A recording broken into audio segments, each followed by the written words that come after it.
Hello Planet Internet, I am Emperor Cole and this is a presentation of Mindbender Sports. Today I'm here to preview the Tampa Bay Buccaneers versus the Buffalo Bills, Week 7 in the NFL. This is the Tampa Bay Buck Corner. Let's do it!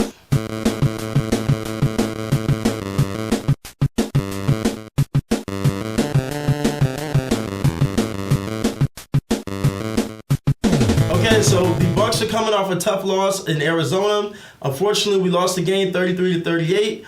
The Bucs were down at one point 24-0. Our quarterback, Jameis Winston, was even knocked out of the game. It was later revealed that he has a sprained AC joint, of course, of his throwing shoulder. Ryan Fitzpatrick, our backup quarterback, came in, and he was able to put some points on the board and got the team very close to a comeback, but unfortunately, we fell short. Okay, so this week the Bucs are going to be taking on the Buffalo Bills. The Bills had a bye week last week. In their last game, they played against the Bengals. They lost that one 20-16. Pretty low-scoring contest, but the Buffalo Bills have one of the NFL's top-ranked defense. So this is not going to be an easy defense to score on. The Bills beat the Falcons, and the Bills also upset the Denver Broncos, where they completely shut the Broncos down earlier this season. The Buffalo Bills have only given up 74 points on the season, and if you want to compare that to Tampa Bay, the Bucs have given up 121 points on the season so far. So 74 compared to 121. That lets you know that's how tough this defense is. Points are going to be very tough to come by. So our three keys to victory this week, first, is going to be to control the line of scrimmage on offense. The Bucs need to make sure we stay in third and short situations.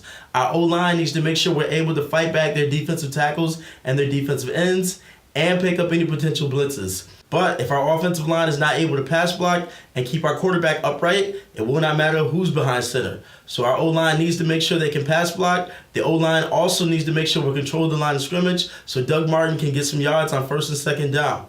We need to make sure we stay in third and short situations, and that all begins with our offense. It's going to be very important that Doug Martin get at least 20 carries in this game. We're going to need him to get those 20 carries and possibly pick up at least 80 yards on the ground. 100 would be even better. Once again, we do not want Fitzpatrick to be in a situation where he's expected to have to sling the rock all over the field. We are going up against a very tough defense, and we are on the road. If that happens, we might see a lot of interceptions or we might see a lot of incomplete passes. So once again, let's make sure Doug Martin is running the football. Let's make sure we're wearing that defense down. We do not want to put our quarterback in a situation where he has to drop back every single time, and now we have the defense that knows that he's going to pass it, because then they're going to be blitzing, or then those defensive ends are going to be able to pin their ears back, come back and get them every single time. We do not want our QB to keep getting hit and taking those shots. So how do we alleviate that? We run the football with Doug Martin.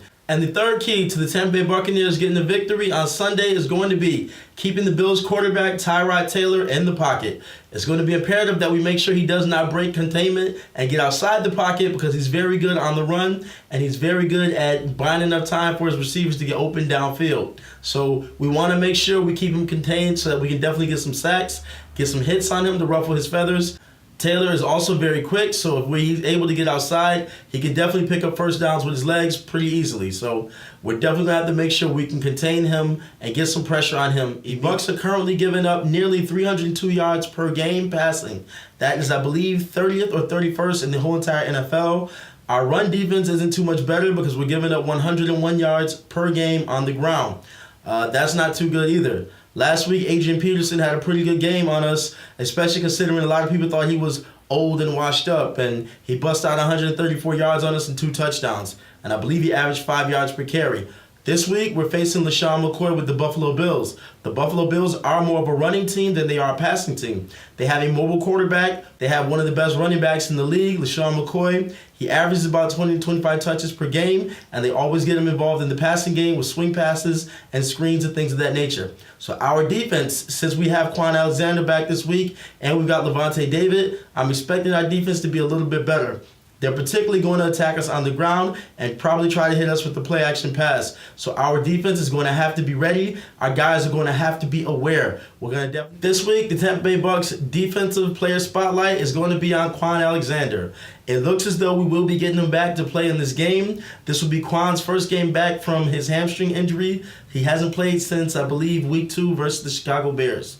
Kwon is our middle linebacker, and he is going to be the guy on the defense that's able to get a spark going. He's going to be tasked with being able to get to Tyrod Taylor. He's definitely going to have to be able to cover in pass coverage because the Buffalo Bills have a tight end, Charles Clay, that is pretty solid. So being able to cover him and being able to get to the quarterback and, of course, being able to make tackles because LeSean McCoy is going to be running the ball a lot. So Quan Alexander is definitely going to have his work cut out for him. He is our defensive player spotlight for this week. Offensive player spotlight this week, we're actually going to mix it up.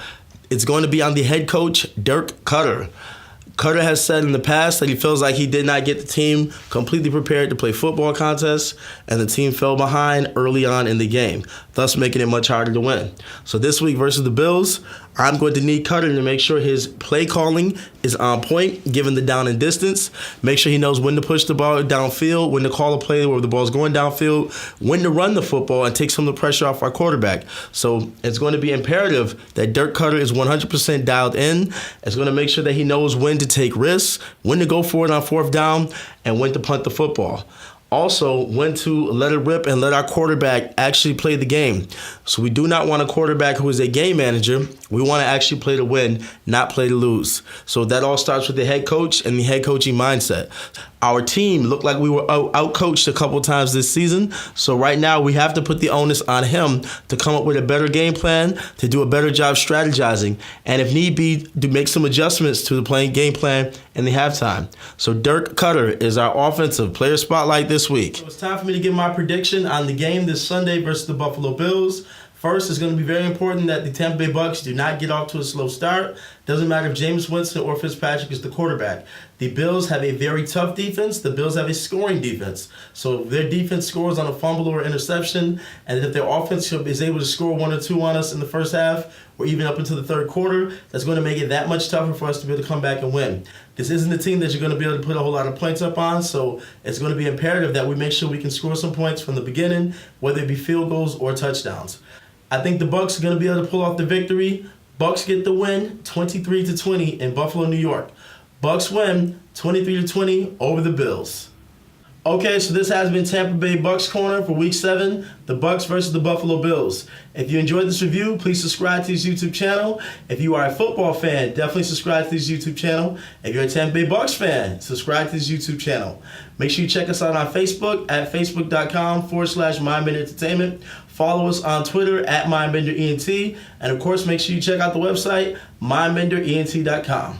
Seize the day, and remember, the future is now.